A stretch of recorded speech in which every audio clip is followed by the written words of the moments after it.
Le nouvel hôpital du district sanitaire du secteur 30 de Ouagadougou ouvre ses portes et les services sont fonctionnels pour la plus grande majorité.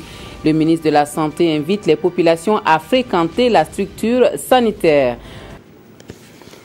Le ministre de la Santé invite les populations à fréquenter le nouvel hôpital du district sanitaire de Bogodougou à Ouagadougou. Les services sont fonctionnels pour la plupart, en dehors de la chirurgie, le laboratoire et le service de l'imagerie médicale pour lesquels il va falloir patienter encore un peu. Le chef du département de la santé a fait le constat de l'ouverture des portes de la formation sanitaire en présence de Salifou Belem et Nathalie Savadogo Nabaloum.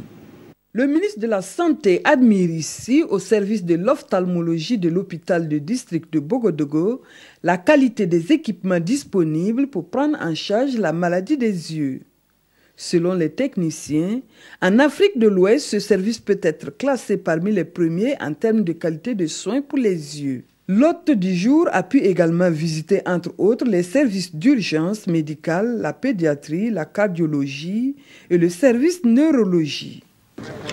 Nous avons constaté que pratiquement tous les services médicaux sont ouverts.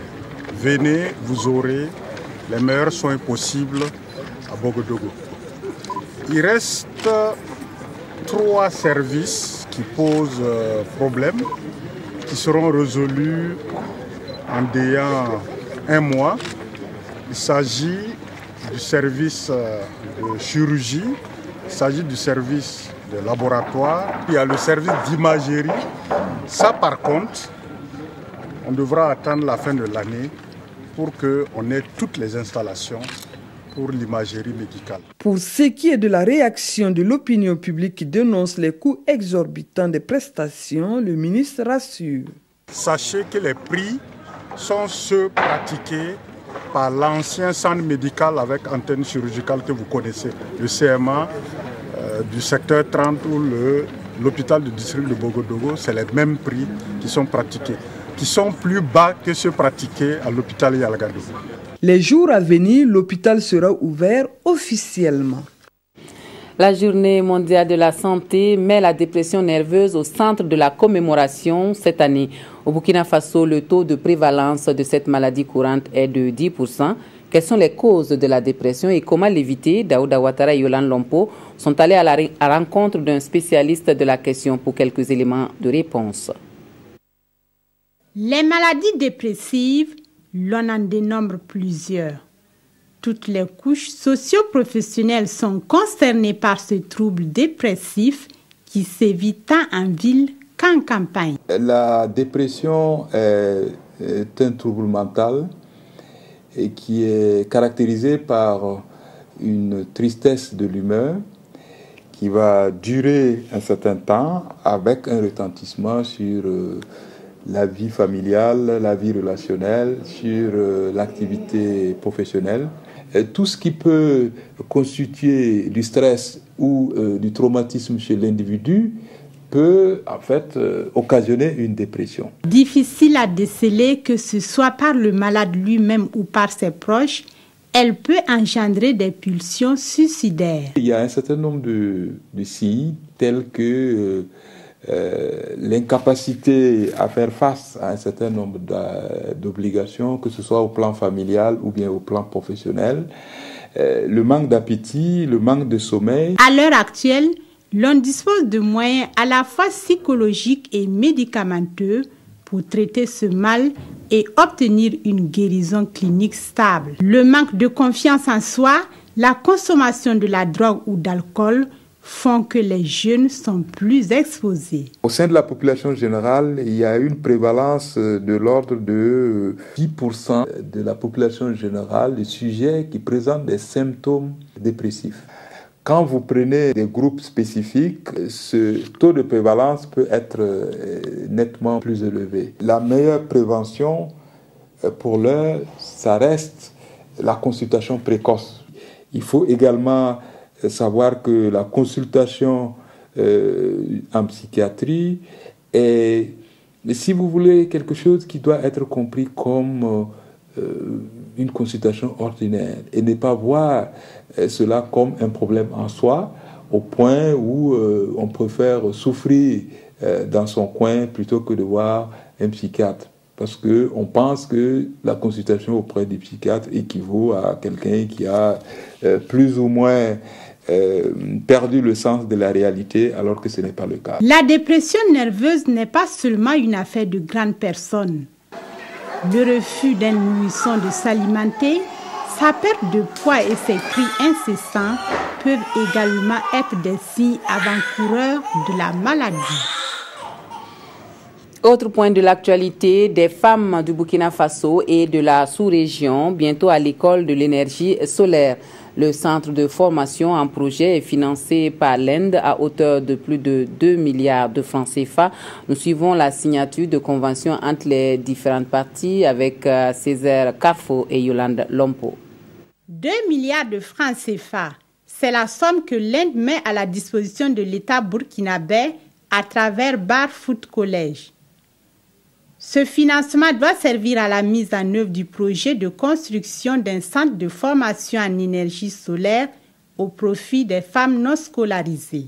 Nous avons été mandatés par le gouvernement indien pour reproduire notre approche de développement, notamment dans les énergies solaires. Pour le ministre en charge de l'environnement, ce projet est une réponse aux recommandations issues de la COP21 de Paris et entre dans la lutte que mène son département pour la réduction des conséquences environnementales.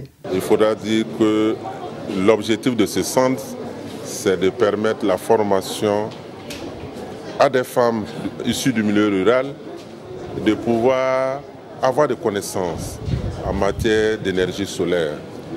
Et c'est là, bien sûr, conformément à l'accord de Paris, et en tant que ministère de l'Environnement, dont l'objectif est la préservation de notre environnement, aller vers les énergies renouvelables, c'est protéger notre environnement. Ce centre sera placé à Manga et le premier responsable de ce département entend prendre toutes les dispositions pratiques afin que la mise en œuvre de ce projet soit une réussite. Le programme de croissance économique dans le secteur agricole, lui, finance la réalisation d'infrastructures dans les zones où il intervient. Au centre-est, le coût de ces réalisations qui contribuent à l'amélioration de la vie des populations est estimé à plus d'1 milliard de francs CFA. Une délégation du PCESA a fait le constat du programme sur le terrain. Aimé Douamba, Paul Yabré et Clarisse Nikiema. À travers cette sortie, le diplomate danois entend constater l'effectivité des infrastructures réalisées par le programme de croissance économique du secteur agricole, PCESA. C'est une chose même de lire des documents, mais c'est une autre chose de rencontrer ceux qui utilisent le marché de bétail, l'abattoir, ou même des différents groupes qui bénéficient de crédits, de lignes de crédit, de garantie, parce que c'est vraiment là où on voit le preuve de ce qu'on fait. 6 infrastructures sur les 50 réalisées ont reçu les visiteurs du jour. Il s'agit notamment d'un magasin de stockage à Lalgaï, d'un marché à bétail à Koupela et d'un centre d'encadrement technique à Tenkodogo. Des réalisations estimées à près d'1,50 milliard de francs CFA. Le bilan est satisfaisant, mais il faut dire aussi que nous avons un autre défi qui est la gestion de ces infrastructures. Et là encore, nous allons, à travers un dispositif, mettre en place des bureaux d'études, des ONG qui vont accompagner les collectivités territoriales pour mieux structurer la gestion. Ces réalisations ont permis aux populations de base d'augmenter leurs revenus et leur productivité agricole. Ça nous a permis de voir beaucoup d'intérêt, de construire nos maisons, assister nos enfants s'ils sont malades, payer les scolarités de nos enfants et puis subvenir à nos propres besoins. Financé par le Royaume du Danemark, le programme de croissance économique du secteur agricole intervient également dans les régions de l'Est, du Sahel, du Nord et du Centre-Ouest. Au département en charge de la communication, l'on recherche un nouveau schéma de fonctionnement pour les directions régionales et les structures attachées du ministère. Une réflexion se mène à Ouagadougou dans le but de donner un nouveau souffle à ces structures déconcentrées chargées de la mise en œuvre de la politique du gouvernement en matière de communication. Konsoun Koulibaly, Mariam Dao, avec la complicité de Vincent Kendrebego. Autour de la table, directeurs régionaux et techniciens du ministère de la Communication revisitent le fonctionnement et l'organisation de ces directions et structures attachées.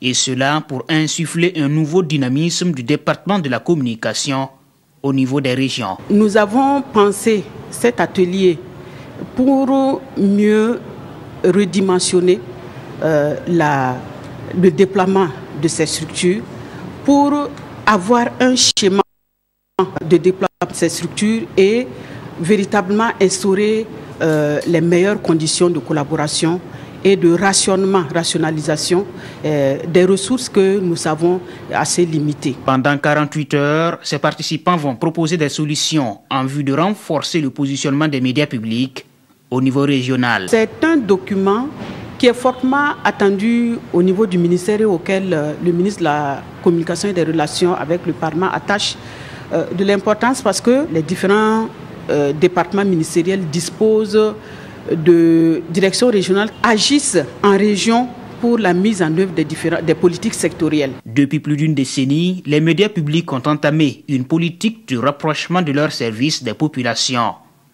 Et la mise en œuvre de ce document devrait permettre de rendre les directions régionales plus opérationnelles. Et pour finir, l'opération de ratissage antiterroriste entre le Burkina Faso et le Mali est commentée par les parutions de ce jour au Burkina Faso, les quotidiens qui reviennent également sur le verdict du procès de l'attaque de Yimdi avec la réaction des avocats des condamnés. Nous suivons la revue de presse avec Vincent Kendrebego. Le procès de l'attaque de Yimdi occupe largement les colonnes des quotidiens. 17 ans de prison ferme pour les deux principaux acteurs de cette attaque, dirigée contre le dépôt d'armement, nous indique Sidoya. Ils sont condamnés pour complot militaire, désertion à l'étranger en temps de paix, vol aggravé, violence et voies de fait. Le pays ajoute que le tribunal s'est aussi prononcé sur la confiscation du scellé constitué de matériel militaire au profit des forces armées nationales et la confiscation du véhicule ayant servi aux assaillants au profit du trésor public. Et pour l'agence judiciaire du Trésor, poursuit le journal, l'attaque de Yimdi a fait dépenser à l'État plus de 16 millions de francs CFA pour équiper les forces armées nationales. D'où la réclamation de la somme d'1 500 000 francs aux condamnés pour les préjudices subis par l'État. Dans l'Observateur Palga, les réactions des avocats. Nous ne sommes pas satisfaits, affirme celui d'Ali Sanou. Maître Fakou Bruno Ouattara dit avoir déjà formulé un pourvoi en cassation. Même déception chez l'avocat de l'Opoda. Il a certes commis des erreurs, mais qui ne commet pas d'erreurs, interroge Maître Odilon Gouba.